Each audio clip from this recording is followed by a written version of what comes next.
Дэлхийн хүүхдийн өдөр өнөөдөр тохиож байна. Энэ жил миний өдөр миний эрх хураандаар хүүхдүүдээ сонсож тэдний эрхийн төлөө өдөр бүр зогсохыг нэгдсэн үндэсний байгууллагын хүүхдийн сангаас уриалж байна.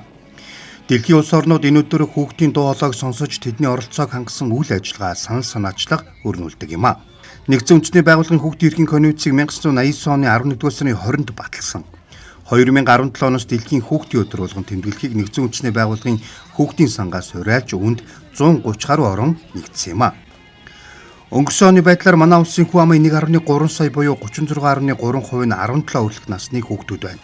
Тэдний 51.4% нь хүү, 48.6% нь охин гэсэн мэдээллийг үндэсний статистикийн хороо гаргажээ. Судалгаагаар хүүхдүүдээс томчуудаас юу хүсдэг вэ талаар асуухад 70% нь сонсох, ярилцахыг хүсдэг гэж хариулсан байна. Иймд томчууд бид хүүхдүүдээ сонсож тэдэнтэй ярилцах нь хамгийн чухал.